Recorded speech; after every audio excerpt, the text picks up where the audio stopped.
नमस्कार जय जगन्नाथ। आज आम कथा हवा सुभद्रा योजनार किछि अजଣା कथा को। बहु लोकों मन में प्रश्न अच्छी जदि आपण घर झील 20 वर्ष हो ताहले सी केबे सामिल हो पार सुभद्रा योजना रे। जदि घर माँ को बयस 59 वर्ष तेबे सी पाइबे कि नहीं, जदि मिलिबो एही टंका केबे मिलिबो, आउ यार आवेदन प्रक्रिया कौन तत्क्षण करवा आवश्यक ना किछि दिन पर कले मध्य से पैसा पाई परिबे।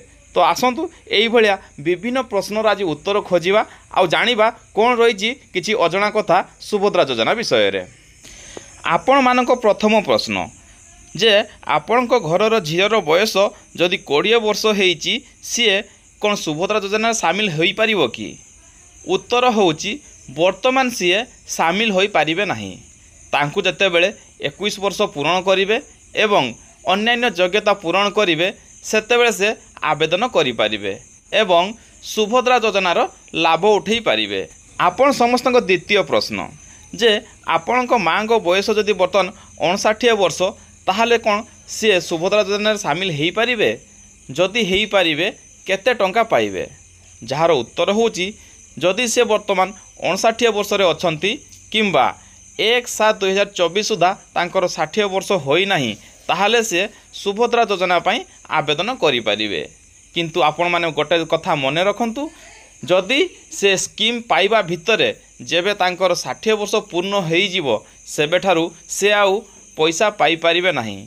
कहिबार अर्थ एया जे तांकु जतेबेले 59 वर्ष से आवेदन करि परिबे, किंतु सीए गोटे किस्ती पांतु किबा दीटी किस्ती जेतेबेले तांकु 60 वर्ष होई जीवो से आउ पैसा पाइबे नहीं। तेणु 60 वर्ष पूर्वर जेतोटी किस्तीर हकदार थिबे से निश्चित भाव में पाई परिबे। आपण समस्तंकर तृतीय प्रश्न सुभद्रा टंका केबे मिलिबो? तो जानि रखंतु एही वर्ष सेप्टेम्बर मास 17 तारिख दिन नरेंद्र मोदी द्वारा सुभद्रा योजनार शुभारंभ होबो एवं सही दिन किछि बेनिफिशियरी सुभद्रा योजना रे सामिल होई सही दिन प्रथम किस्ती पाई परिबे। यार अर्थ जमा भी यह नुहे जे 17 तारिख दिन समस्त बेनिफिशियरी टंका पाइबे, किंतु यह मध्य सत्य अटे जे पर्याय क्रमे आपण अकाउंट को टंका आसीबो। ताहा पई हुए तो आहुरी किछि दिन अपेक्षा करिया पड़िबो आपण समस्तंकु। आपणकर चतुर्थ प्रश्न रे जदि आपण पाखरे राशन कार्ड नाही ताहले कौन आपण आवेदन करि परिबे, बा जदि आपण पाखरे राशन कार्ड नाही ताहले कौन आपण अंगनवाड़ी केन्द्र रु फॉर्म पाई परिबे? उत्तर होउची हाँ। जदि आपण पाखरे आधार कार्ड अच्छी ताहले आधार कार्ड रे थिबा एड्रेस अनुसार आपण निकटस्थ अंगनवाड़ी केन्द्र को जाई फॉर्म पाई परिबे। ठीक सही परी फॉर्म को पूरण कर सारा पर आपण आवेदन मध्य करि परिबे, किंतु एठार गोटे जिनस मने रखिबे आपण को वार्षिक इनकम 2.5 लाख रु कम होइतबा आवश्यक, जोथिपाई आपण को आय प्रमाण पत्र दाखल करिया निश्चित भाव पड़िबो। आपणकर पंचम प्रश्न कौन सुभद्रा टंका पाइला परे फेरैबा को पड़िबो? आज्ञा ना, वर्तमान सुधा कौन सी गाइडलाइन रे सेपरी लेखा जाय नहीं सुभद्रा टंका पाइला परे यह फेरा जीवो। तेणु आपण निश्चिंत होई आवेदन करंतु। आपणकर षष्ठ प्रश्न कौन जेते जन आवेदन करजंती समस्ते सुभद्रा योजना रे सामिल होई परिबे? आज्ञा ना, जेते जन आवेदन करजंती समस्ते सुभद्रा योजनार लाभ पाई परिबे नहीं, कारण यह किछि योग्यता भित्तिक स्कीम अटे। आपण जदि योग्यता पूरण करुथिबे ताहले जाई आपण पाइबे, नचेत आपण आवेदन कला परे मध्य पाई परिबे नहीं। तेणु जहाँ भी योग्यता अच्छी सठिक रूप से एवं सत्य भावे दाखल करंतु।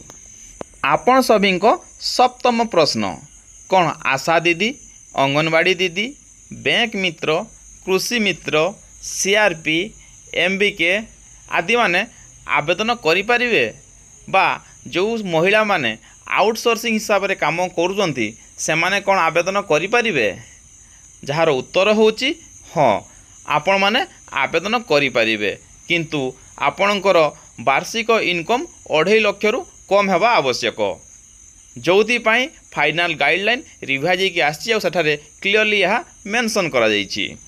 आपण सभी अष्टम प्रश्न जो परिवार रे महिला नाहांती केवल पुरुष अछंती कौन से माने यही सुभद्रा योजनार लाभ नहीं पारिबे? जार उत्तर होउची ନା, ଏହା କେବଳ ମହିଳାମାନଙ୍କ ପାଇଁ ଉଦ୍ଦିଷ୍ଟ ଯୋଜନା। ତେଣୁ ଯେଉଁ ଘରେ କେବଳ ପୁରୁଷମାନେ ଅଛନ୍ତି ସେମାନେ ଏହି ଯୋଜନାରୁ ବଞ୍ଚିତ ରହିବେ। ତେଣୁ ଆଶା କରୁଛି ଆପଣ ସମସ୍ତଙ୍କୁ ଭିଡ଼ିଓଟି ବେଶ ପସନ୍ଦ ଆସିଥିବ ଓ ଆପଣଙ୍କ ମନରେ ଥିବା ସମସ୍ତ ପ୍ରଶ୍ନର ସମାଧାନ ହୋଇଥିବ। या बाद ଯଦି ଆପଣ କିଛି ଜାଣିବା ପାଇଁ ଚାହୁଁଛନ୍ତି ତାହେଲେ କମେଣ୍ଟରେ ପଚାରନ୍ତୁ। ନିଶ୍ଚିତ ଭାବରେ ମୁଁ ଉତ୍ତର ରଖିବା ପାଇଁ ଚେଷ୍ଟା କରିବି, ନଚେତ୍ ନେକ୍ସଟ ଆଉ ଗୋଟେ ଭିଡ଼ିଓ କରି ଆପଣ ସାମ୍ନାକୁ ଆଣିବାକୁ ଚେଷ୍ଟା କରିବି। ପ୍ରଥମ କରି ମୋ ଚ୍ୟାନେଲରେ ଆସିଥିଲେ ମୋ ଚ୍ୟାନେଲକୁ ଲାଇକ୍ ଏବଂ ସବସ୍କ୍ରାଇବ୍ କରିଦିଅନ୍ତୁ। ପୁଣି ଦେଖା ହେବ ଆଉ ଗୋଟେ ଭିଡ଼ିଓରେ। ଜୟ ଜଗନ୍ନାଥ।